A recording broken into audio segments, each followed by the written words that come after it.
मिट्टी की आवाज़। दादी की मौत की खबर जब महानगर के मेरे आरामदायक फ्लैट तक पहुंची थी तो एक अजीब सी खालीपन ने मुझे घेर लिया था।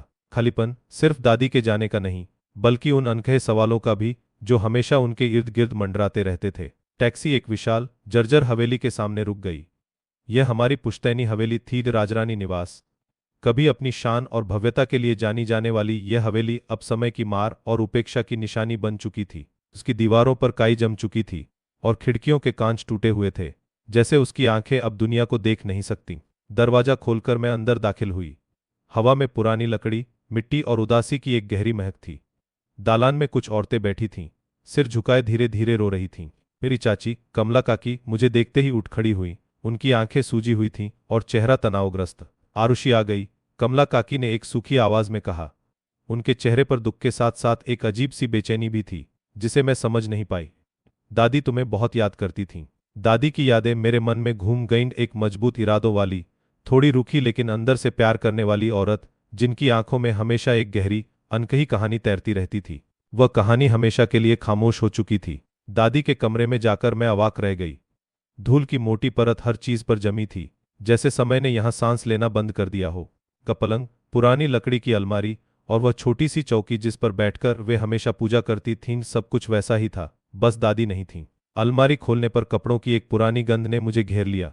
सबसे नीचे कपड़ों के ढेर के बीच एक छोटा लकड़ी का संदूक रखा था। बंद था और उस पर एक पुराना पीतल का ताला लगा था, जिसकी चाबी दादी हमेशा अपनी कमर पर रखती थीं। मुझे याद आया, दादी कभी किसी को इस संदूक को छूने नहीं देती थीं। उनका चेहरा कठोर हो जाता था और वे तुरंत विषय बदल देती थीं। यह ताला, यह संदूक कोई रहस्य जरूर छुपाए हुए था। अगली सुबह मैं रामू काका से मिली। वे हवेली के सबसे पुराने सेवक थे, जिनकी उम्र 80 के पार थी, पर याददाश्त तेज। की आंखों में पुराने समय की चमक थी, जैसे वे हर कोने में छिपी कहानियों को जानते हों। काका, दादी के पास एक छोटा लकड़ी का संदूक था, उसकी चाबी कहाँ मिल सकती है? मैंने पूछा।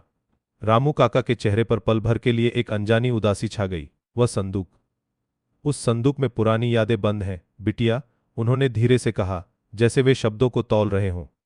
कुछ यादें ऐसी होती हैं जिन्हें बंद ही रहने देना चाहिए। पिट्टी की अपनी आवाज होती है, पर हर आवाज सुनी नहीं जाती। उनकी बात ने मेरी उत्सुकता को और बढ़ा दिया। मैं जानती थी कि इस हवेली की हर ईंट में एक कहानी छिपी है, और वह संदूक उस कहानी का प्रवेश द्वार था। मैंने दादी के पुराने सामान को खंगालना शुरू किया कि किताबों के ढेर में एक पुरानी जीर्ण शीर्ण डायरी मिली। डायरी के पन्ने पीले पड़ चुके थे और स्याही फीकी। कुछ पन्ने खाली थे, कुछ पर सिर्फ तारीखें लिखी थीं, लेकिन कुछ पन्नों पर एक सुंदर लिखावट में कुछ कविताएं और आधे अधूरे खत लिखे थे। खत किसी माया को संबोधित थे। नाम पढ़ते ही मेरे रोंगटे खड़े हो गए। माया, यह नाम मैंने पहले कभी नहीं सुना था, न दादी से न कमला काकी से। जैसे यह परिवार के इतिहास से मिटा दिया गया हो। तो में दर्द, प्रेम और एक गहरी निराशा थी। तुम्हारा इंतजार, मेरा गुनाह, दुनिया की जालिम नजरें, ऐसे शब्द बार बार आते थे। मैंने रामू काका से फिर मुलाकात की, इस बार और सीधे सवाल के साथ। काका, यह माया कौन थी?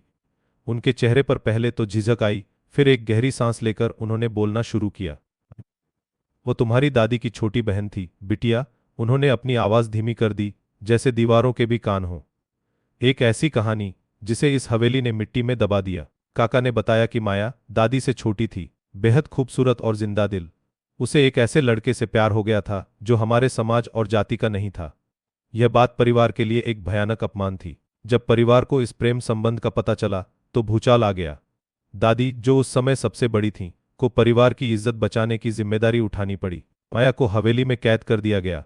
उम्मीद थी कि वह लड़का उसे भूल जाएगी। फिर क्या हुआ काका? मेरी आवाज में बेचैनी थी। फिर माया गर्भवती हो गई थी बिटिया, बिना शादी के। रामू काका ने सिर झुका लिया, जैसे उस दर्दनाक अतीत को फिर से जीना पड़ रहा हो। पूरा परिवार स्तब्ध रह गया। दादी और परिवार ने इसे दुनिया से छुपाने की हर मुमकिन कोशिश की। माया को एक गुप्त कमरे में रखा गया था, जहां सिर्फ दादी और कुछ वफादार नौकर ही जाते थे। रामू काका ने एक पुराने बंद कमरे की ओर इशारा किया, जो हवेली के पिछले हिस्से में था। मैंने तुरंत उस कमरे की ओर रुख किया। उसका दरवाजा बहुत पुराना था, जंग लगे ताले ने उसे कसकर जकड़ रखा था। मैंने अपने बटुए से एक पुरानी हेयरपिन निकाली और घंटों कोशिश करने के बाद ताला टूट गया। कमरा छोटा और घुप्प अंधेरा था। एक अजीब सी ठंडी हवा मेरे चेहरे से टकराई। मैंने अपनी फोन की फ्लैशलाइट जलाई। धूल की परतें इतनी मोटी थीं कि हर चीज धुंधली दिख रही थी। कोने में एक टूटी हुई खाट पड़ी थी और उसके बगल में एक छोटी लकड़ी की पालकी रखी थी जिस पर फूलों की सूखी मालाएं लटकी थीं। पालकी देखकर मेरी आंखों में आंसू आ गए। यह उस बच्चे की निशानी थी जो कभी दुनिया की रोशनी नहीं देख पाया था या जिसे देखने नहीं दिया गया था। उसके बगल में एक छोटी सी पत्रिका में कुछ चित्र उकेरे हुए थे। वह डायरी माया की थी। उसमें उसने अपने दर्द, अपने बच्चे के लिए अपने सपनों और दादी के प्रति अपने गुस्से और प्रेम दोनों को बयां किया था।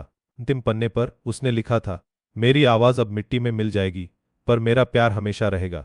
रामू काका ने बताया कि माया ने उस कमरे में बच्चे को जन्म दिया था। बच्चा मरा हुआ पैदा हुआ या शायद पैदा होते ही मर गया। परिवार की इज्जत बचाने के लिए दादी ने बच्चे के साथ माया को भी चुपचाप हवेली के पिछले हिस्से में एक पुराने कुएं के पास दफना दिया। और तब से हर पूर्णिमा की रात को दादी उस कुएं के पास जाती थीं, चुपचाप बैठती थीं और शायद अपनी बहन और उसके बच्चे के लिए रोती थीं। यह उनका जीवन भर का पश्चाताप था। मैं उस कुएं के पास पहुंची। वह सूखा हुआ था, उसकी दीवारें काई से ढकी थीं। पास ही एक छोटी सी तुलसी का पौधा था जिसके चारों ओर मिट्टी थोड़ी उठी हुई थी। वहां कोई पत्थर नहीं था, कोई निशानी नहीं थी, बस मिट्टी की एक छोटी सी टीला जो मानो कुछ कह रही थी। मिट्टी की आवाज। रामू काका के शब्द मेरे कानों में गूंज रहे थे। यह मिट्टी जो कभी माया के बच्चे के सपनों को सोख गई थी और फिर माया के दर्द को भी। हवेली सिर्फ ईंट और गारे की नहीं थी बल्कि अनकही कहानियों, खामोश चीखों और अथाह प्रेम का संग्रहालय थी। मेरे भीतर एक संघर्ष चल रहा था। क्या मैं इस सत्य को उजागर करूं? परिवार की इज्जत की रक्षा के लिए सदियों से दबे इस रहस्य को खोद निकालूं? क्या दादी की सारी जिंदगी का पश्चाताप व्यर्थ कर दूं? मैंने अपनी आंखें बंद की और गहरी सांस ली।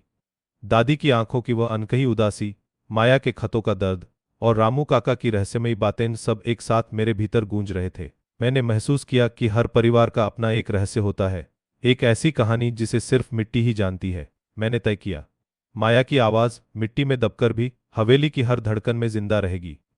यह मेरा काम नहीं था कि मैं उस मिट्टी को खोदकर फिर से दर्द को हवा दूं, बल्कि यह मेरा काम था कि मैं उस मिट्टी का सम्मान करूं और उन कहानियों को अपने भीतर संजो कर रखूं जिन्हें मेरी दादी ने अपने दिल में दफन कर दिया था। मैंने उस मिट्टी से कहा, तुम्हारी आवाज मुझ तक पहुंच गई माया। और फिर मैंने धीरे से उस पालकी और डायरी को वापस कमरे में रखा, दरवाजा बंद किया और ताले को वापस अपनी जगह पर लगा दिया। इस बार यह ताला किसी रहस्य को छिपाने के लिए नहीं बल्कि एक दर्दनाक अतीत को शांति देने के लिए था। हवेली की खामोशी में अब भी एक आवाज थी, पर वह आवाज अब दर्द की नहीं बल्कि गहरे प्रेम और शाश्वत शांति की थी। आपको यह कहानी कैसी लगी हमें कमेंट्स में बताएं और चैनल को सब्सक्राइब करना न भूलें।